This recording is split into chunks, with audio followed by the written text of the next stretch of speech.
So President Muhammadu Buhari at the 2021 Global Education Summit made a statement concerning education qualification. According to him, he said you cannot succeed outside your educational qualification. Now, somehow this has created different kinds of reactions from Nigerians. I would like to hear your thoughts on this. Why were people concerned about what he said?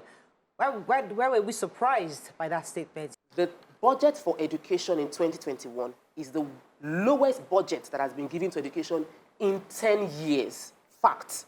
So if the president is aware of how terrible the situation is, and yet in this 2021, after 2020, where everybody knew that school system was down, you now create a budget for 2021 and you give education the least amount of money it has gotten in 20 years when it ought to be recovering. I think the explanation after of that was 2020. COVID, recovery, and everything. So a lot of Nima, your thoughts on this? Because I was going to. Yeah, I would just say now wash that kind of street language for everything said at that conference. It's almost the same. So once you're in office, you prepare a speech.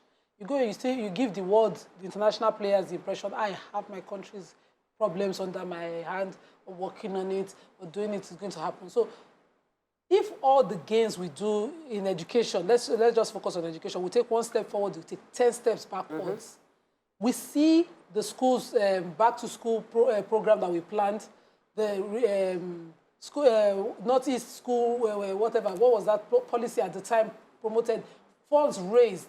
And then we watched the insecurity that got us there in the first place take over so bad that now parents in that region or in the entire North now would rather keep their kids at home and safe than send them to a school and have the Bethel example play now. Yeah. Right. You know, the Islamia school in Niger State play now. Parents are afraid to send their kids to school, and we say on a world stage that our intention is to, you know, our problem is the large numbers of Nigeria. We have this and this. These are what no matter the policies you're doing, and I think that government is not deliberate about the policies when it comes to education. Every government, federal particularly, and some state governments do not have a deliberate plan, because if you put it in plan, people will enter school not with the intention to blow and find the jobs where the highest payers go.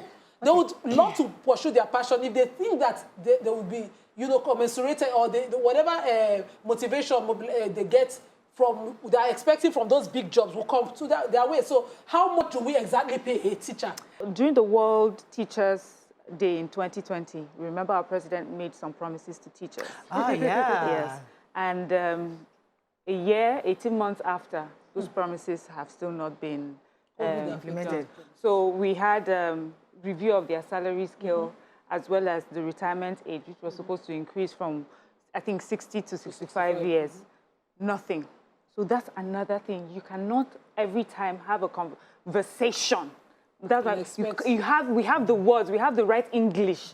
We say it, we know when to say to a group of people so that they hail us and clap for us. Then when it's time to do the work, we do not do the work. We come out and say there's a process. Maybe you should have finished it before you announced it. So that people, you know, my problem is that it just seems that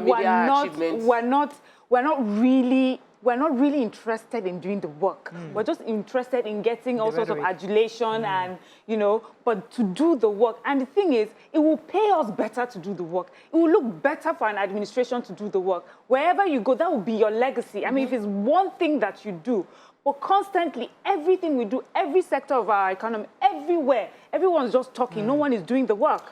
The president, when he was coming into power, promised us three things. He promised us security, that was going to deal with insecurity, it was going to deal with corruption, thank you, you know. And those are the first two, and then economy. And the first two things that we'll use as metrics to judge him, if we actually want to judge him, if he wants to be judged, like if we do unbiased, like let's be very, very strict, is F. If there's anything after F, we will get it, because things have really gotten worse. And I think when the president gets this information, not as a criticism, but as a feedback for him to re-strategize and rejig his team. Also this part of how posterity remembers you. So I don't understand how it's easy for you to make promises, gather people, make promises, you know, promise to change things, or you don't think things through, you make empty promises that you know you are not going to, you know from the day you are making it, that you know, let them just go and let them just take this one and be going. I don't understand how you do leadership like that. You leave office and people come and remind you that you were the best leader, and the thing did not prick your conscience that I knew I was the worst human being to have, you know. So in summary, I think what we're saying is that when our leaders go out to speak, or when you address us from the point of what you are doing. Yes. Or what you've done. Yes. Not say, education don't lament with us. Don't lament with us. Yeah, don't lament. And lament your private meetings. We are lamenting when you already. talk to us like solution providers. Yes. Exactly. Not Like lamenting. leaders. Yes, like visionary leaders. Yes, who are doing things. Not that they're lamenting to us. Let us do the lamenting. Yes, please.